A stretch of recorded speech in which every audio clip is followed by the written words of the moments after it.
हैरत है, जुबैर ने अपनी बीवी को तोहफा दे दिया। नहीं, कैसे हुआ ये सब? ये तो परेशानी है, मेरी तो रातों में नींद ही उड़ गई है। ऐसी औरतें होती हैं जो अपने शौहरों को हाथों पे नचाती हैं, उंगलियों पे नचाती हैं अपने। हाँ, उनके दिलो दिमाग पर कब्जा कर लेती हैं।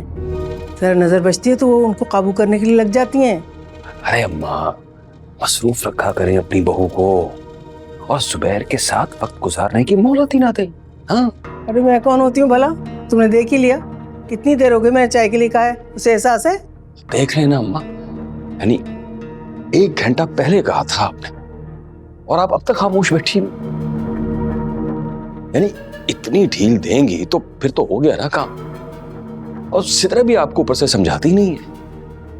याद करें वो टाइम है जब आप आवाज देती भी नहीं थी, तब भी वो सारी चीजें हाजिर हो जाती थी, तैयार होती थी। कुछ ना कुछ गड़बड़ जरूर है। अब आए ना उसे, लाए उसे और सख्ती से बात करें। जीनत, अरे कानों में तेल डाल के बैठी हो क्या? इधर आओ। जी आ रही हूँ। सख्ती से बात कीजिए, सख्ती से। जी जी क्या मुंह उठा के खड़ी हुई हो यहाँ पे? 1 घंटे पहले कहा था चाय के लिए, कहाँ है चाय? कहाँ है? और ये जो हुकूमत करने के ख्वाब देख रही हो ना तुम, याद रखना तुम्हें और तुम्हारे ख्वाबों को सबको चकनाचूर कर दूंगी, राख कर दूंगी। और अगर तुमने कभी मेरे बेटे पे हक जमाने की कोशिश की ना तो मैं हर हद से गुजर जाऊंगी, समझ लेना ये बात। कहीं मुंह दिखाने के काबिल नहीं छोड़ूंगी तुम्हें मैं।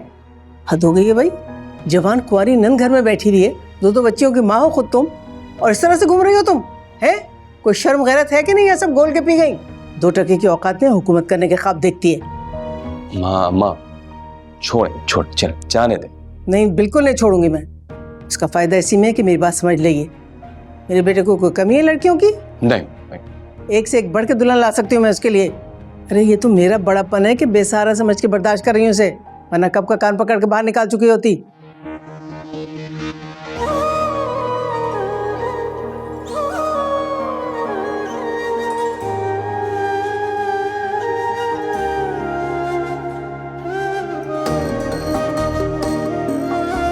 क्या खड़ी हुई यहाँ पे? जाओ चाय बना के लेकर आओ। कोई एहसास नहीं मेहमान घर में बैठा हुआ है।